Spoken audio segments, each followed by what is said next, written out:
OTB live commentary. Never miss the action right here on OTB Sports Radio. Keep up to date with the latest scores on the OTB Sports app. The OTB Sports app. Live score updates straight to your phone. Sean, what's that thing going round the garden? That is our new Husqvarna Automower. Automower? Yeah, it's a robotic lawnmower from Husqvarna. Cuts the grass automatically, has GPS tracking and an app. Even works in the rain. I just thought, why spend time cutting grass when I could spend it with the family? Great! You can put the dinner on, so... No can do, love. Have to paint the man cave. Husqvarna Automower. Never mow again. Learn more at husqvarna.ie. The Cheltenham Show on OTB Sports. Don't feel like a punter. Feel like a favourite this Cheltenham with Paddy Power. And we're live. Yes, it is day one of the Cheltenham Festival in 2021. We are here, we are live, and we're not going anywhere for the rest of the week because, let's face it, the brilliant description at the weekend from Barry Gardy about 28 All-Ireland finals, it is accurate, and today we have three absolutely massive races that we're going to get into. With us all week are going to be Johnny Ward and John Duggan. Gents, you're both very welcome. Thanks very much for being here. And also with us this morning is Thom Malone, who is going to give us his daily trifecta. Johnny Ward, I'm going to start with you. On a scale of 0 to 100, 100 being the most excited, you're at about 50, are you? Or are you bang up at 100?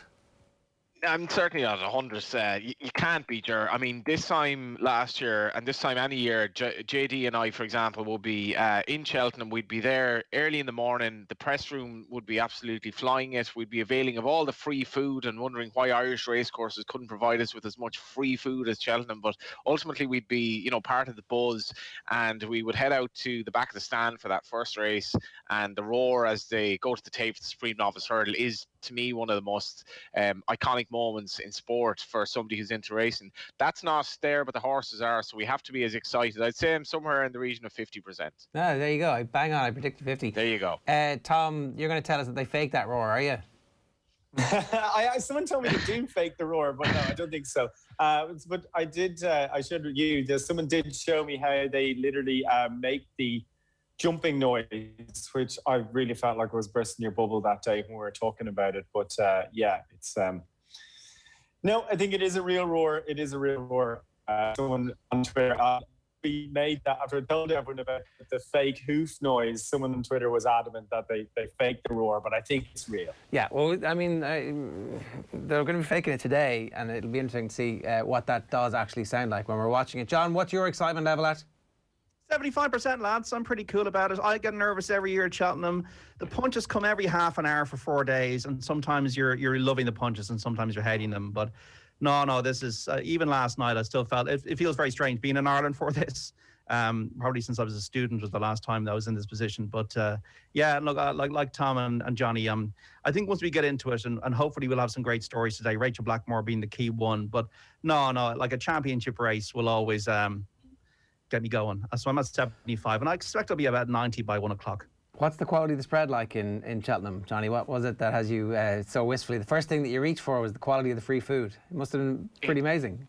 It's just quantity, Ger. It's just like, it's never ending. It's right beside you. They pay a load of staff to not only give you the free food, but be very polite in doing so. And it's carb heavy. I honestly put on about a stone at Cheltenham just from eating rolls after rolls after rolls, then into pasta, and then all the little pastries they have, and coffee, and I wish I was there. Donuts, Johnny. Chicken goujons. JD knows what I'm talking about. Probably together. Yeah. Wow. That sounds like Elvis. Donuts and chicken goujons, my goodness. I remember going to the San Siro with your old friend Nick Royal, as a journalist back in the day, and of course the only reason we went there was to get in free and get all the free wine and free pasta that the Milan San Siro press room offered. Well, this would be sort of the racing equivalent of that. Right, and well-stocked fridges back in the day when the fridges would be well-stocked as well. Let's move on because there's some minor news to get to this morning. Only 1 millimetre of rain overnight. The going is soft, good to soft in places. Does this matter now at this stage for any of the races today? Is it going to be a significant factor? Not really, to be honest. The rain that they got on Sunday obviously did affect the ground, but no, it's pretty much normal Cheltenham ground. JD and I have been there in recent years where the ground has been soft to heavy around this time, I think particularly 2 years ago, but no excuses really, Ger. Okay, John, for you, the ground has been factored in all of the prices and all of the considerations already? Yeah, and we see that with Honeysuckle shortening for the champion hurdle. Will like the test of, because she's won over 2.5 miles at Cheltenham already. She likes soft ground, although she goes on any ground. Appreciate once again also being backed into a heavy favourite now for the opening race. Likes a test, likes soft ground. Nicky Henderson was speaking in the Racing Post yesterday that he was disappointed how soft the ground was in places, that the rain didn't come at a good time. And for horses like Indefatigable, which is a horse I really liked at each way, the Mare's Hurdle, Bustleton and the Juvenile Hurdle, I would have preferred to see better ground for these horses. So you do need horses that have a bit of stamina as well as speed. So I think it's a good sign for Honeysuckle. It's a good sign for Appreciated. Okay, you mentioned there about the prices. We'll get to that in a moment. The Arkle field has been reduced to 5. Numitor, trained by Heather May, was declared a non-runner due to a bad scope this morning. Tommy, these small fields, they're not great, and yet at the same time it does mean that there's no chaff. It's all wheat. There's no wheat, it's all chaff. Whichever's the good one. The chaff is gone. The chaff is gone. Yeah, and I think one positive for, I don't know, some purists maybe would possibly be the this Cheltenham Festival should hopefully end any talk of a 5-day festival. We have very, very small fields. We've got a horse of 129 is the second reserve in the Coral Cup. I mean, that is ludicrous that a horse not even rated 130 would be almost getting into the Coral Cup. So hopefully this year gives Cheltenham a chance to just put the brakes on any talk about 5-day festivals or extra races or anything like that. And it isn't really about Irish horses not travelling over either. I mean, it's the UK challenge really that's actually quite weak.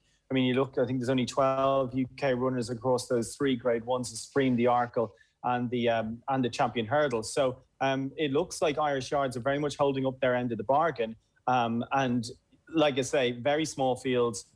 And it's definitely, I would hope anyway, it's truly the end of any talk about, 5-day festivals or anything like that, because this year in particular has shown that, there isn't really the appetite there particularly when you haven't got the owners and things like that. Can I sorry? Yeah, sorry. Go on. You go on, because I just want to tease that out. Tom makes a very good point there, because you will kind of assume that the small fields or the smaller numbers this year will be down to the complexities of travelling from Ireland, and more so the fact that if you have a long shot coming from Ireland, does it mean that much anymore? Because obviously there isn't a crowd there.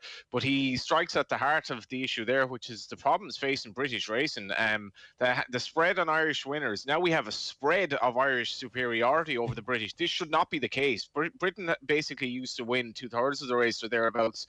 Now the spread is that Ireland will have roughly 6 or 7 more winners than Britain, and this strikes at an issue which really should be very worrisome for any British racing fan, is that British racing is not in a good place, and particularly with its jumpers. Owners are frustrated by the lack of money in the game. There's a big kind of animal welfare lobby over there that the British authorities are worried about. And British racing is if not a state of crisis, it should be having some real soul searching, figuring out why it has so few runners in these Grade 1s, as Tom alluded to there. But I thought Boris Johnson was all into his racing, didn't he? Give Tom Scudamore's kid the day off. The flat. It's all about the flat, and when it comes to the British establishment, Matt Hancock. It's easier for an owner to invest in the south with John Gosden or the north with Richard Fahey than it is to try and compete with the likes of JP and Gigginstown. Well, it was Gigginstown. And all these owners that Willie Mullins and Gordon Elliott before the ban have had in their yards. It's really hard for the British owners to compete, and they're just not interested when it comes to that, and they'd rather get into the flat. Well, let me just play unintended consequences, but maybe fully intended consequences of it. If there was a 5th day, there might be lower quality fields. You might attract more people to enter into those fields because they feel like they've got more chance of winning. That actually what happens is the quality dilutes across the week, and that in turn creates a sense that owners might have more of an opportunity to win. Trainers might fancy a lower quality race, and therefore you'd actually have more horses entering. If you want to have a festival winner, go to Galway or Listowel. You have a whole week there, and they have plenty of run-of-the-mill races. Cheltenham should not be a place where you have a day out. Cheltenham should be championship racing. Barry Geraghty talked about 28 All-Irelands. It'd be more like 24 All-Irelands and maybe 4 Leinster championships at the moment. You can't have this situation where we have a plethora of Grade 1 races with 4 or 5 runners. Cheltenham is not about that. It's about pitching the best together. And because of commercial kind of considerations of bringing it out to 4 days, we now have a situation where the three novices, Shishkin, Envoy, Elaine, and Monkfish, have three different races so that they can all go off odds on and avoid each other. That's not good for racing. And if they go to 5 days, a lot of people will basically lose interest to a degree in Cheltenham because it'll be going far too far away from where it should have been, which was 3 days.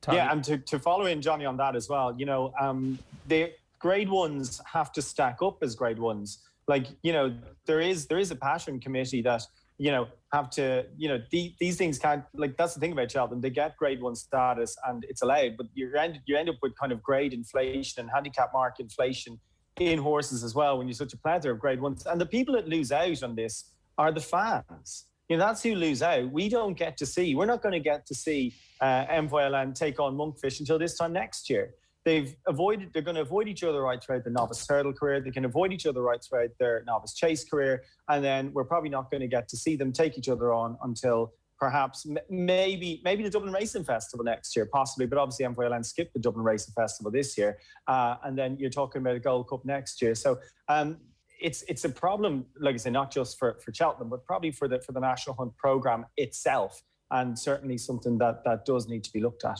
Okay, let's move on because we've plenty more to talk about. John, the mention has already been made of a shortening of some of the prices of the heavy favourites. This is going to be an interesting trend to follow across the week because I suspect that a lot of people won't have access to their normal networks in the office, in the pub, in the bookie's office, where they would go and try and get some tips. And what's going to happen is that your average punter is probably going to end up, I would argue, back in favourites. And so some of these favourites might just be weight of money because that's where people are trying to bet on in a slightly more nuanced way than they would normally. There's going to be a lot of people blindly back in favourites is my thesis. It's disappointing when I think the odds are very tight. Like last night I was looking at the odds. Some of the odds are really, really tight for championship races. And maybe that's because of the lack of runners and maybe because it is spread too widely. But like when you're seeing appreciated odds on for a Supreme Novice Hurdle or Shishkin odds on, that's understandable because there's only, 5 runners now. But like Honeysuckle, nearly even money for a champion hurdle. Contra Sista, like... I'm just thinking about even some of the outsiders are being trimmed. Like some of them last night were trimmed from 14s to 7s. I was disappointed to see some of the prices. Normally what you get at Cheltenham is quite a lot of value at this time in the morning. You'd have a bit of a deluge in the couple of days before the meeting starts, but then bookmakers be very competitive about pushing prices out. I've not seen that yet. I hope to see that now between now and 1 o'clock, that they'll give the value, they'll push the prices out, but they're quite skimpy at the moment. I think that there's so many good horses, and we've talked about like Envoy Allen, Monkfish. It's for punters who are not getting that, as you say, that 33-1 nod from their meeting their mates in the bookies or in the pub, or somebody's heard something in somebody else, where you have that word of mouth in public and not on the phone. What you're getting then, I think, is lads putting and ladies putting horses into accumulators. They're putting Envoy Allen, Chacan Poursois, Monkfish, and maybe Album Photo, and then you got Shishkin today, Appreciated, and Honeysuckle into doubles and trebles. And that's where you're going to see the battle between the bookies, I think, and the punters. The problem with Cheltenham is you always get an Annie Power falling at the final flight, or Champagne Fever getting chinned in the Arkle. You're going to have disappointments. Remember, Welsh Chief fell 1 year, and this is the thing. All these horses should win on form today, Appreciated, Honeysuckle, and Shishkin, but not all of them probably will. Okay. You've got a trifecta for us every day, Tom? Yeah, and again, I'm trying to, I'm trying not to put too many of the Shishkins and Envoy Lands in, but my first leg today is Appreciated. I know he's gone odds on now, but I wrote this yesterday. He was a shade of odds against at the time. Whatever there is, I see even money in one spot, but Appreciated is the first leg. Looks a bomb-proof favourite in the first, and look, he's a little bit of course form as a dual grade 1 winner. So I'm with Appreciated. In the Mare's Hurdle, I really like the chances of Roxana. I think on form between herself and Concertista, hers stands up slightly better. And so I'd be with Roxana in the Mare's Hurdle. Okay, sorry. Hang on. Go on. For people who are watching, what time does the Mare's Hurdle go off? This is important because that's how you dig it out on the the Mare's Hurdle is on at 3:40. Yeah, the Mare's Hurdle is at 3:40. That's who I'm with, Roxana. Willie Mullins is the warm word of favourite concertista in that one, but I think Roxana's form is stronger. And in the closing race of the day, it used to be called the 4-miler, the Sam Vesti National Hunt Chase at 10-5. I am with Next Destination from the now Paul Nicholls yard, but he's formerly Willie Mullins trained. But it's all about stamina, and he's got that in abundance with a touch of class. Okay, it's not very often that the Mullins yard would lose a horse of this quality, is it? No, I think Malcolm Denmark took a few out, and so the owner took him out, and then O'Sullivan Bloodstock as well took a few out. So they all went to Paul Nicholls. So the likes of Next Destination, they ended up getting Lorena, Duke de Genève, and a few others as well. So there's just a couple of owners, I would say probably pandemic, due to the pandemic and due to owners not being able to travel and things like that. Next Destination, like I said, from the Malcolm Denmark team, and also those O'Sullivan Bloodstock ones as well. They all moved too. Okay, Thom. But yeah, it is quite rare. Good stuff. Is there anything else that you think we should be paying attention to today? Yeah, I have a couple of. You're probably going to mention Rachel Blackmore. It's absolutely incredible. Her ride's been incredible, and just what a testament to her. She's the only jockey to have single-figure price rides in both the Champion Hurdle and the Gold Cup. So I think it's not even 16-1 for her to have the double. The Champion Hurdle Gold Cup double, so that's pretty incredible. And also a couple of big prices that I like today in the Impossible races. The Impossible race would be the Boodles Hurdle, that's been moved at 4.15. So I like the top one there, Nasalam, who's about 20-1, and also in the Ultima at 2:30. I also actually like the top weight in that Sapage, who's also around 20-1. So there you have it. He likes horses in impossible races. Impossible races. I like a couple of horses in the impossible races. You have to use better language. Nothing is impossible, Thom. Nothing's impossible. Exactly. You just pick the best horse in the race, and that's what I did. Sapage and Nasalam, they're both the best horse in the race. So they're at 2:30 and 4.15. Nice little 400-1 double. So hang on, when you say they're the best horse, what do you mean? Oh, they're literally the best horse in the race. They are the highest rated in the handicap. So obviously the art of handicap is to disguise your horse's true ability. But officially, Sapage and Nasalam, the two horses I've selected there, are the best horses in their races. But obviously they're handicapped, so they carry weight to penalise them for that superiority over supposed superiority over the rest of the field. But they're two horses I like. Okay, that sounds like a good strategy, lads. Yeah, there's more holes in it than a big piece of Swiss cheese, but it's technically true. I know, pick the best horse sounds like a good strategy. As to over time, Thom, does this pay? Do top weights? I like the notion that there are group horses in handicaps. It's just trying to spot them is the difficult part. Okay. I don't see. I mean, Johnny, wouldn't put anybody off Nasalam is a good choice. Nasalam has got a chance, I think. Okay. John, let's talk about yours. Thanks very much for that, Thom. Good to have you with us. We're going to have Thom with us every day. Thanks, guys. Best luck, Thom. He'll bring us his daily trifecta. John, you've already unleashed some of your tips for us. Maybe we'll go into a little bit of detail on them now. What are you picking, and what kind of a week do you expect to have? I hope a profitable week. That's the main thing, is to get out ahead. Paddy Parry very generous to give us Charlie bet again this year. Great minds think alike, and Thom has a great mind, and I think I might have as well when I look in the mirror. So I've napped Next Destination in the last race as well at 9-4. Price is short, but I think Next Destination is a class above these. He's a great jumper. He was a grade 1 winning horse for Willie Mullins. He liked the soft ground. I think he liked the test. I think Next Destination, I was reading about Paul Nicholls spent 3 hours on the phone with the owner talking about which race they go for. They avoided Monkfish, who I think will win tomorrow, and they've gone for, I think, an easier race. Next Destination is my nap of the day for $60. The other races, I think Appreciated will win the first. I think the soft ground has come in its favour. I think sometimes there's been a bit of criticism around this horse, though he got run out of it in the bumper last year. But there were also the pair of them, him and Fernie Hollow, were clear of the remainder. Appreciated for me will win the first. Shishkin will win the second. I think the smaller field will help Shishkin. Is odds on, but I think he'll win. The Ultimate Handicap Chase, the third race, that's at 2:30. I've gone for Milan Native at 7-1 each way.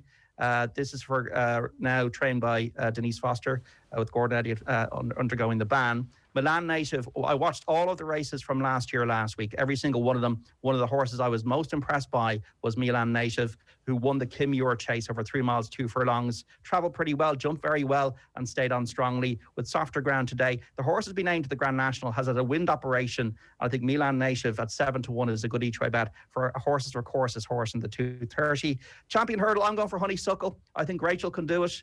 Never been beaten. Really impressed by her the last day in the Irish champion hurdle, Honeysuckle. And I think she can hold off the challenge of Epatante, who's in and out, and Goshen. 5-year-olds have a poor record in the champion hurdle. Only 2 winners since 1985. Honeysuckle reminds me a bit of Hardy Eustace. She has a resolution, very hard to get past her, and she does have a little bit of turn of foot. I think Rachel will kick in the bend, and hopefully she'll have the jumping prowess to do it. The mare's hurdle, no opinion on that. I'll leave that one alone. Dermot Weld rarely sends horses over to Cheltenham. In the 4:15, he has got Coltor, who's only got 10 stone 10 on his back. This horse is a stayer. A 4-year-old, John Joe O'Neill's son, is on it. He's 11-1, I think. Coltor for Dermot Weld. Rarely has runners at Cheltenham as an each-way bet. So next destination is the nap of the day. Honeysuckle, Shishkin, Appreciated. I think they'll all win. And my each-way selections, Milan native in the handicap chase at 2:30. And then in the Boodles hurdle, 4:15, Coltor each way at 11-1. Okay, Coltor has actually drifted all the way out from 7 to now 12-1 this morning. I'm looking here on paddypower.com. Are you concerned when you see a horse drifting? Is that something that you would give you some pause at the last minute? Not in other meetings, in a run-of-the-mill meeting possibly, but at Cheltenham, no. Cheltenham, I've seen horses drift before and win. I'm trying to think of examples off the top of my head, but I can't. But I've seen native in the Supreme and JD last year. Shishkin was about 8-1 before the start of the Supreme. 6-1. Yeah. So I've seen it before, Ger, and no, I'm not concerned at all. Sometimes it can be actually a reflection of the market moving for other horses positively, like Hooghry or Saint Sam in that race, rather than Coltor being a negative. Do you get me? Yeah, no, totally. Yeah. And there has been money for Saint Sam in that race. What about you, Johnny? Would that be a concern? Like, are you somebody who in the morning of a race watches a big move and goes, okay, I have a sense that there is some smart money coming for that? Yeah, I think Paddy Power talked about this yesterday in terms of people not betting on Cheltenham really until the days of the race and so forth. And, the day of race market normally is like that anyway, where the vast majority of the money wagered is in the 5-10 minutes before the race. And this could be a race with the market that has been open for a couple of days, or in an anti-post market, obviously a couple of months. So, it's always worrying, essentially, as a general rule, when something you back drifts in price, it's always a worry to some concern. There's only so much that you can know about the horse and what else is in the race. But at least with Cheltenham, it's incredibly clean. Let's be honest, in maiden hurdles and beginners chases down the country, some connections of a horse would be looking for it to be handicapping, and they wanted to improve with time, whereas with Cheltenham this is the championship, and you will get horses drifting that win for sure. It wouldn't overly worry me, and you'll often get value as well. And just kind of what John was saying there about the price being tight, to be fair to Paddy Power, it's been non-runner no bet for months now, and you can back a horse like Shishkin. If Inner Jameen is taken out as a non-runner, you've no rule forward. It's the best concession in racing, basically. So it reminds me of the time I was having a cigarette outside of a pub in Inchicore at Christmas, and this stranger who's having the cigarette beside me just told me that he bought his Christmas tree lights for the following year at a discount. So if you think in advance, you have a bit of patience, you will be rewarded. And presumably you've given up the fags since, have you? I've given up having them outside the pub anyway, but that was against my control. Right, you are watching the Cheltenham Show on OTB Sports with Paddy Power. Don't feel like a punter, feel like a favourite this Cheltenham. So maybe we should talk a little bit more about the impact of Rachel Blackmore and just a little bit of pressure that the Henry de Bromhead operation must be feeling. We've had him on the show. He's talked about how nervous he gets, particularly when he has short price favourites. It's going to be a very nervous week for Henry de Bromhead because the quality of horses that he has, Johnny, they're absolutely sensational at the moment. Yeah, and it's kind of mad that he's fallen upon a couple of the horses as well, obviously, like Ballyadam, and Sir Gerard has gone to Willie Mullins, but he's gotten a couple of very nice horses coming in. I've watched racing with Henry quite a bit. He tends to watch his races in the press room, and yeah, he's quite kind of, I suppose he's a pessimist by heart, but he has quickly developed into as good a trainer really as there is in Ireland, and the relationship with Rachel Blackmore has been fantastic for racing. I was on the BBC radio this morning, and the BBC's fascination with racing now is on kind of stories that aren't I guess, good news stories, and we have a narrative that we have to sell in racing, like Rachel Blackmore hopefully winning like today on Honeysuckle, or Bryony Frost maybe winning a King George on Frodon. We've fantastic stories to tell in racing, and Rachel's kind of progress from basically being an amateur, essentially going nowhere in a sport that's dominated by men, certainly jumps racing is pretty much dominated by men, has been absolutely phenomenal, and she's become a go-to rider now for other top trainers as well. And her work ethic with that of Henry, and also the horses that he trains, who are generally very, very fit. They go out in front, they jump well, they know their job. All these three things align, and when you bring in the top owners as well, you've got a very good product. Yeah, so let's talk about some of the Honeysuckle is obviously the main one. Honeysuckle at Christmas was, and I said this at the time, watching it, you kind of felt like, oh, this is something really special. This is a moment in sport. Obviously, to be able to repeat that at Cheltenham would be absolutely sensational. The quality of the field steps up just a little bit again. But I think, John, that performance has stood the test of time in terms of the quality of the field and the time that was done. And there's not really much reason to doubt Honeysuckle today, is there? No. The only thing that might be a little bit of a concern would have been her jumping, that is not necessarily as slick. Desi Hughes, the late trainer who trained hard Eustace, would always say that you need he rode champion hurdle winner Monksfield in the 70s, would say that you need to have a very slick jumper of a hurdle. Like, so there's only 8 of them. There's Istabrack, Hurricane Fly. We all remember these horses, Hardy himself. But I think when the pace increased at that race at Leopardstown, she did jump better. She put 9 lengths between herself and Abracadabras. She hammered Sharjah, who won the previous big race at Leopardstown. So I think Honeysuckle has never been beaten. And they all say, well, I only won a mare's hurdle last year. She's experience of the hill, and she repelled Benny Dejeu, who was also a very, very good mare, not racing this year at the festival. So I think Honeysuckle has done nothing wrong. Sometimes you can try and look for reasons to beat something that is obvious. And I think Honeysuckle, with the softer ground now, has got a massive chance of not only being out there in front, but repelling the likes of Goshen and Epatante. Epatante, on last year's form, has a brilliant chance, but she disappointed at the Christmas hurdle at Kempton. She's run poorly at Cheltenham before in a mare's novice race, and you can't trust her then. So with all these things, I try to eliminate. I'm looking on kind of Abracadabras needs better ground in my view. Aspire Tower is a 5-year-old. Why isn't Rachel Blackmore riding that? Goshen is in and out, can be brilliant on his day, but ran poorly at Cheltenham earlier this year. James de Burley has never seen a UK or an Irish race course. Not So Sleepy is not good enough. Saldier is not good enough. Sharjah wants better ground. Silver Streak has been beaten in the race before. Epatante is in and out. Honeysuckle is the answer. Oh, that is absolutely beautiful, JD. I don't think you need to deliver anything as good as that the rest of the week. Apart from a few winners. I mean, come on, there's 4 more days of this, Johnny. What are you talking about? Oh, yeah. Oh, sorry. Yeah. That actually, I think that sets it up quite well. I would be a little bit. I like Abracadabras, but much will depend on like what they say. I want to hear what the jockeys say after first race about the ground, because I don't think it'll be as bad maybe as some are fearing. Okay, why? What difference does that make? Like as he said there, Abracadabras, like he would be a fast horse, and the faster the better for him. For Honeysuckle, completely the opposite. Also, Jared, it might not be that apparent on the TV, but it's a really twisty, turny track. So to be up on the van and to be kind of dictating your own pace and to be cornering well and avoiding kind of the stuff that goes on in behind, not to mind from a pace level where some of these races don't have big fields. Any horse like Appreciate and Honeysuckle who's up at the pace is probably at an advantage. The likes of Abracadabras, who's going to be held up, is a slight prisoner to fortune, notwithstanding the ground. Abracadabra's drifting a little bit this morning from 7-1 out to 9-1. So as it stands, Honeysuckle is 5-4, Epatante 7-2, Goshen 5-1, Abracadabras 9-1. Are there any other potential winners? Sharjah at 9-1. Like, is there a possibility one of these outsiders comes from nowhere? I think, as JD said, even though he's confounded ground-related concerns before, I think it will be difficult for Abracadabras. Probably have a situation where Honeysuckle will be up at the pace and she will stay there. Will she have the pace to kind of fight off these quintessential 2-milers? I know JD wrote off Saldier, but if you were to have a bet on a horse at a massive price, he's 100-1 with Paddy Power.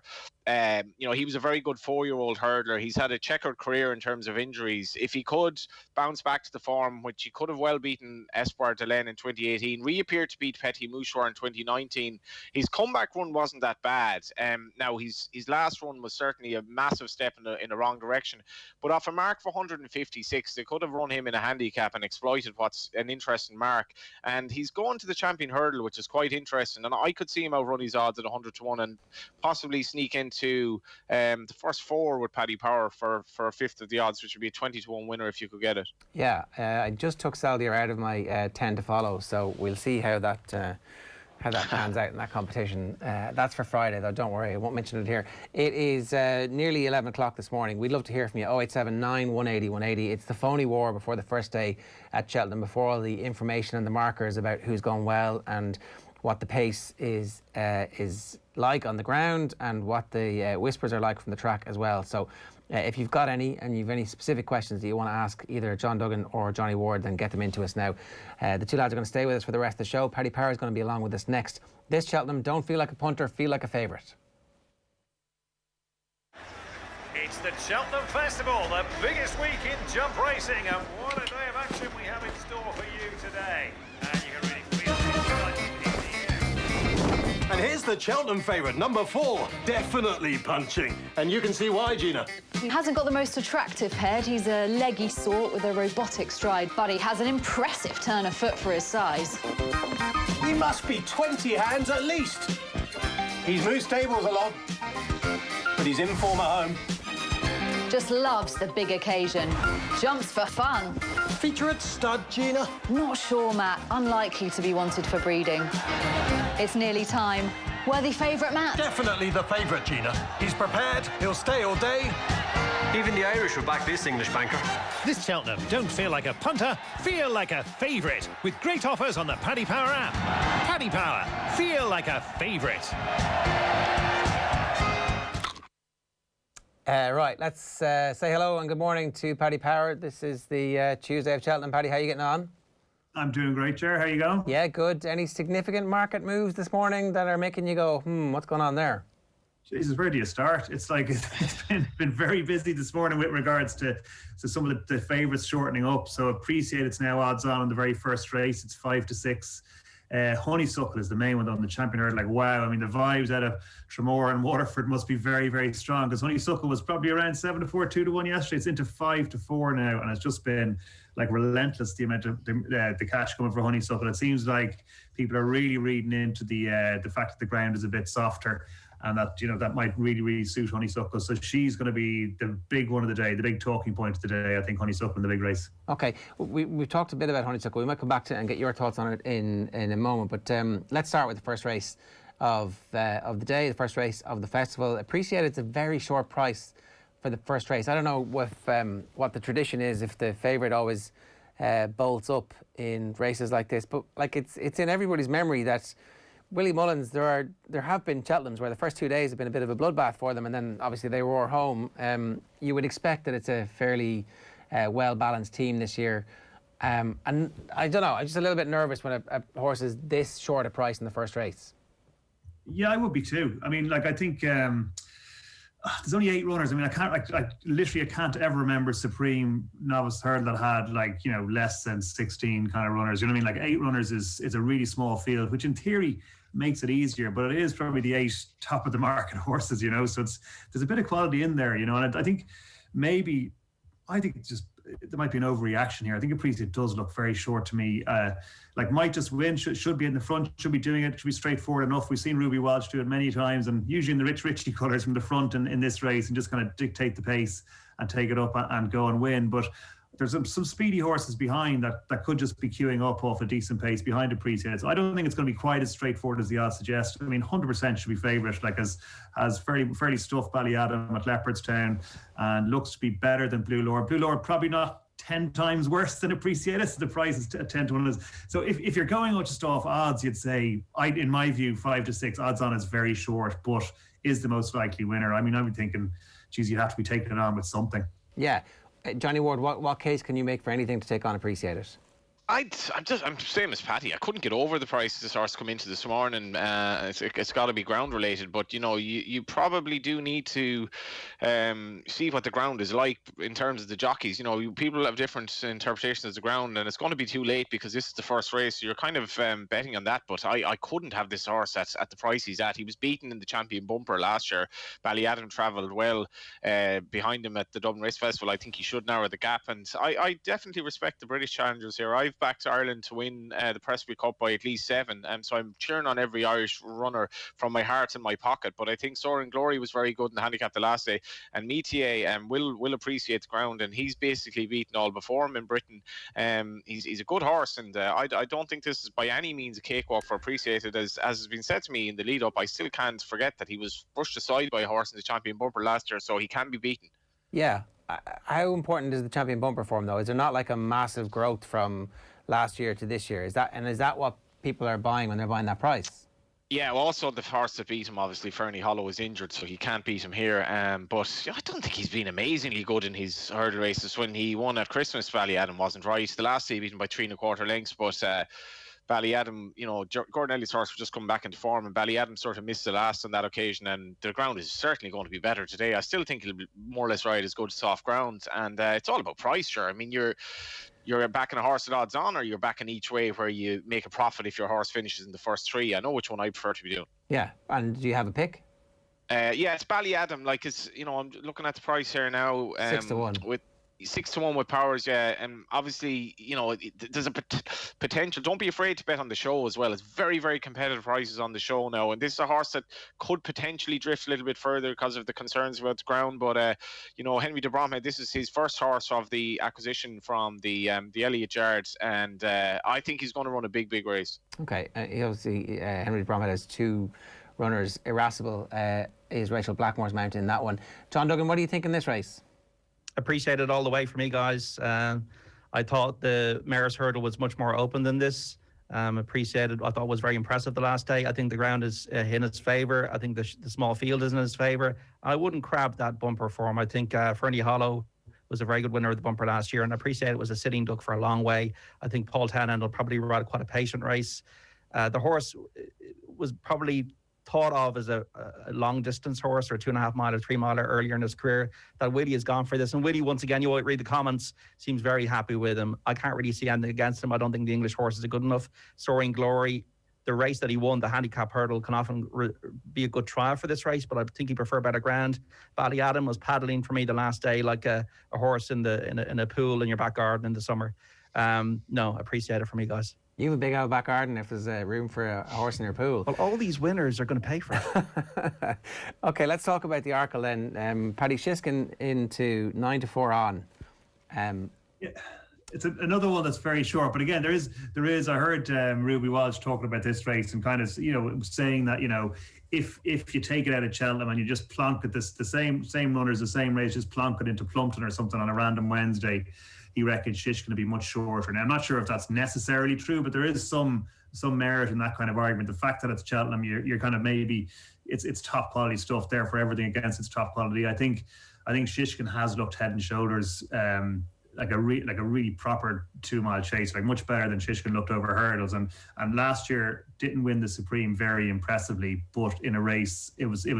The race couldn't have been run worse for Shishkin, but still managed to win, as I said, that really clunkily with terrible English, but you understand what I mean. Yeah. But so I think Shishkin just is better than the rest of these. All Mankind will probably set the race up lovely for Shishkin, and the Skeletons have been flying this season, so that'll be a front runner. And Captain Guinness at 7 to 1 has been well tipped up to be maybe betting without the favourite, because Captain Guinness is a horse that's fallen twice when looking like kind of 2 out, where it could have challenged good horses, and the fact that it fell is probably not great for a novice chase, but also means that we don't know if its potential is limited or not. So, but Shishkin's really obvious. I mean, again, it's a race to watch. He could be a superstar, so it's a race to watch. I mean, I'm not one for getting stuck into 4 to 9 shots because it's the quickest way to the poor heads if it goes wrong for you. No, absolutely. And Johnny, I think that's the thing, isn't it? Like, people just want Shishkin to frank the form that suggests this is a wonder horse. Yeah, like it depends as well. Can he do that today? I think if Anna Jamin were to run, he would have been provided with a very good test. So I do like All Mankind as a horse. I think he's very, very likable, but he's a bit of a tearaway. He's a bit brave at his fences, and it's hard to see him do anything other than set up the race for Shishkin, who, as I mentioned, previously with JD and Thom, was an inexplicable drifter really last year, and at the moment he's probably a bigger price, or edging towards a bigger price than you would kind of imagine. If you do like these odds-on favourites, I would suggest putting them into an accumulator together so that you don't have to be, wagering as much to get a return. And as we all know, usually you might fancy 4 horses, but the probability is that one of them won't win. But at least if they do, you get a good return. But Shishkin looks, I'd much prefer to back him at odds-on than appreciated. I can't really see how he's beaten. Okay, John, is there an outsider in this race that you think is worth a look? No, I think just for the forecast, guys, I think Captain Guinness for the forecast behind Shishkin. All Mankind, I wouldn't be surprised if he ends up on the deck. I hope he doesn't, but he's a tearaway and he made a bad mistake in his last run and I didn't like it. Shishkin did make a bad mistake in the Supreme last year, but his jumping generally is very good. He comes to the point ranks. He's all class. He should win this. Franco de Port, the race was set up from a couple of times ago at Leopardstown. The race kind of collapsed in front of him. So I think Captain Guinness is the alternative to Shishkin for the forecast, but Shishkin to win. Okay. Paddy, we've talked a little bit about the champion hurdle and how we expect that to go. So much has been made for racing and the need, and Johnny was talking about being on BBC earlier, and kind of the need for the sport to have narratives. And it's a big knock on it that it hasn't had women riders win these big races in the past, but at some point somebody has to break that. It would be an incredible story if it was to happen today. Well, the funny thing, I actually heard Lizzie Kelly talking about this earlier on Racing TV, and she really made a good point. She said, over here, it's just not a big deal that Rachel Blackmore is brilliant. Do you know what I mean? It doesn't matter that she's a woman; she's just a brilliant jockey. And in the UK, she made the point that in Ireland, actually, there's always been much more opportunity for female riders with Nina Carby, Katie Walsh, all that kind of stuff as kind of trailblazers back in the day. But the media here don't say female jockey Rachel Blackmore won the Irish champion hurdle. They just say Rachel Blackmore won it or whatever. And in the UK, it's a much bigger deal because historically there'd be far less opportunity given to female riders. But you know what?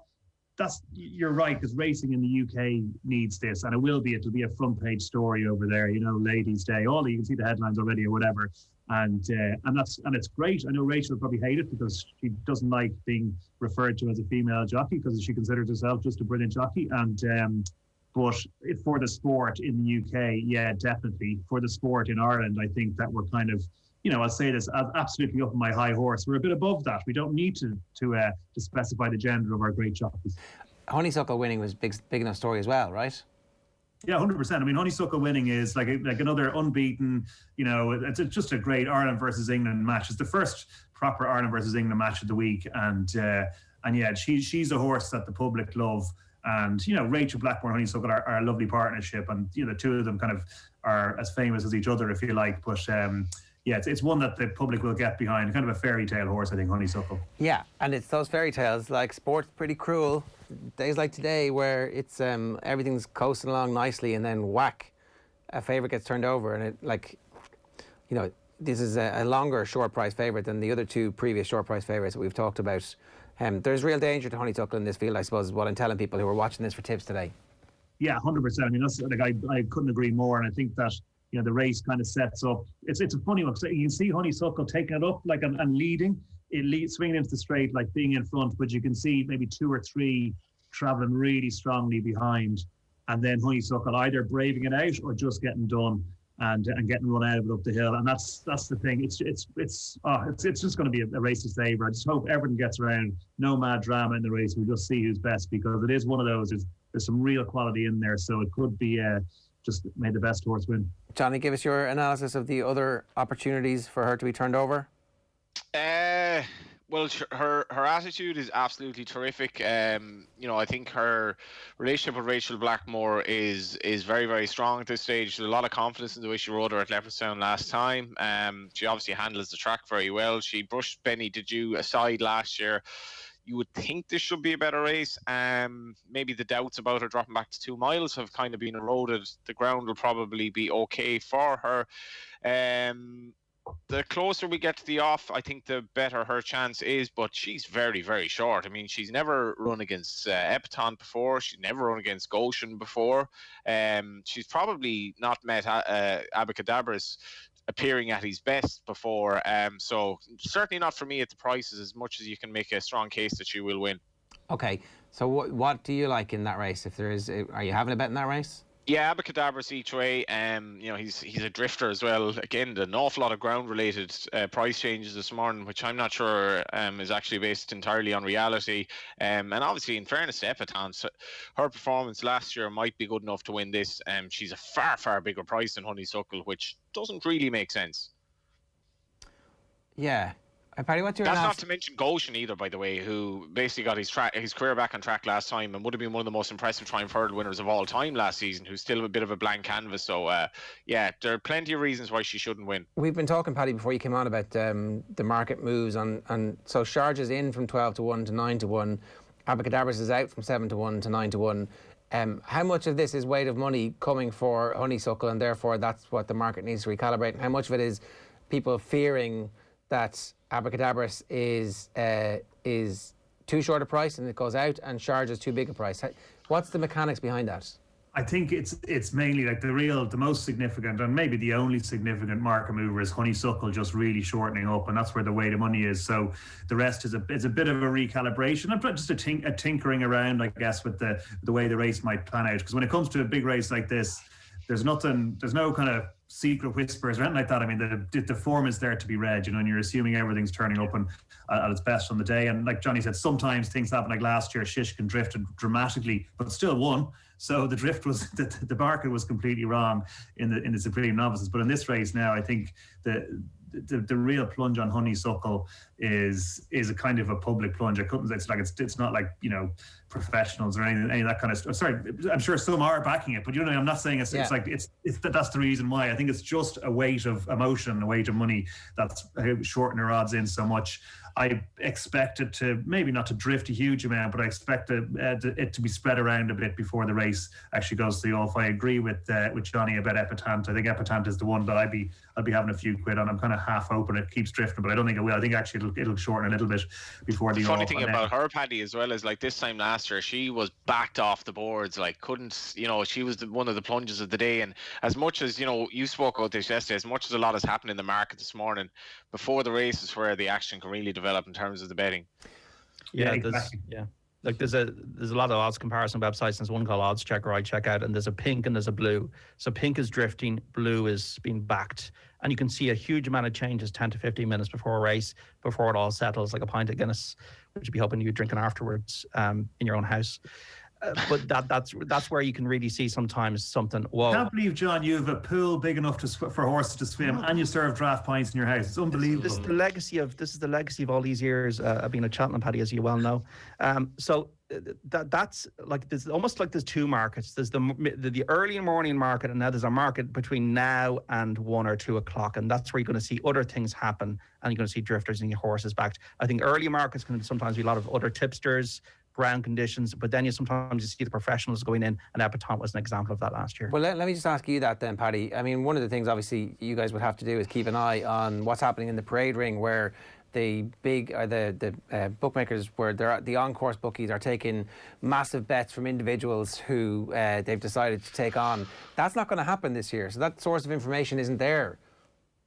Yeah, well, so this year, so the show price, like Johnny mentioned earlier, is it's basically it's effectively the odds that we think the odds should be, I guess. So we've done it from the morning prices, which we see, and they're up in the odds checker, like John said, and everybody, you can just look through, and that's what you should be. You should be greedy, and you should be shopping around. And like, if we're only 3 to 1, but he's 4 to 1 next door, you should be going next door. That's the way it works at the track.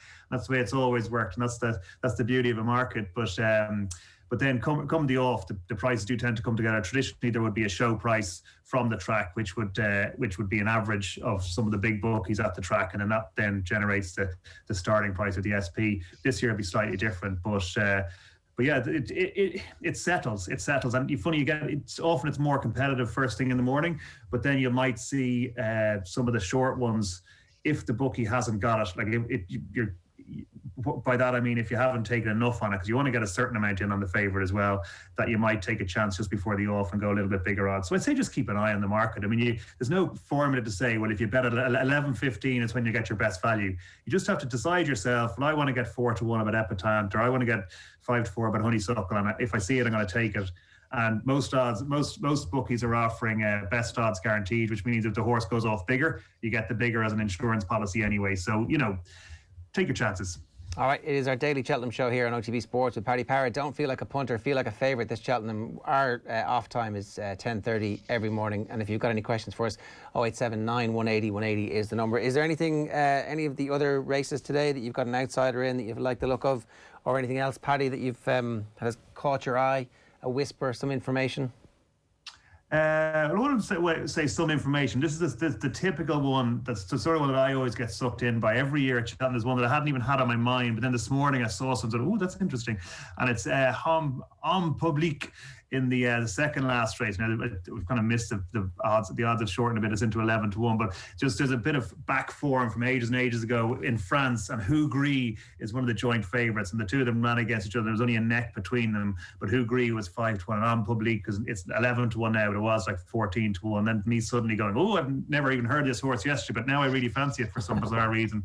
But that's kind of what Cheltenham does to you as well, so you have to be careful. Okay, so that's the second last race, which Saint Sam is the favourite in 9-2 at the moment. Hugri also 9-2. Loads of French horses. Riviere de Tel is the mount. Jack Kennedy actually at 7-1. Busselton 7-1. Unpublic now is into 11-1. John, did you have a bet in that race? Was Nasalam, was that yours? Nasalam is Thom's at the top, and I was thinking about that one last night, and I decided, just the weight maybe might be like 11 stone 10. So I went the horse who's a stone lighter, Coulter, Dermot Weld each way, has drifted this morning, but has got a bit of resolution, and will stay on. If he's around the premises, he could finish in the first 6 with Paddy Power for the each way money. All right, Mick Kennedy 1960 on Twitter says Mick Fitzgerald says it's soft all round, no good ground at all, which that's interesting, because that's not what the official designation is, Johnny. Yeah, well, I think they're saying soft, good, soft in place. I'm even looking at the last race here. Galvin out. He's going to go off at the moment. He looks like he's going to go off 4-1, even 9-2, which is again really, really hard to believe. A lot of people now will be trading as well, Jared. They'll be looking at prices that they think have contracted too much, just like somebody on Wall Street, and they'll try to play short and long or whatever for the rest of the day, and envisage maybe that the likes of Appreciate is too short, the likes of Honeysuckle is too short. But the Mick Fitzgerald news would be a little bit of a concern, and Mick being from Ireland as well, when he says it's soft, he probably does mean soft. So I'm going to be very interested in the Supreme. It's almost like a watch and brief to see what how they ride in the first race, and all of these gambles today, I think we can probably agree to some extent are ground related. All right, good stuff. Look, we'll leave it there for today. We'll let everybody go and get as much information as they can, and we'll see you all tomorrow at exactly the same time at 10:30. My thanks to Paddy, to Johnny and to John for joining us here on our Cheltenham preview show. It's every day at 10:30 on all our social channels, and if you missed any of the show, don't worry, you can catch the full podcast back on the OTB Sports app, and keep an eye out on otbsports.com throughout the week, where the team will be giving their daily picks. That's all for today's Cheltenham show. We'll be back, as I said, at 10:30 tomorrow morning with a detailed look ahead to day 2 and the champion chase. Best of luck. The Cheltenham Show on OTB Sports. Don't feel like a punter, feel like a favourite this Cheltenham.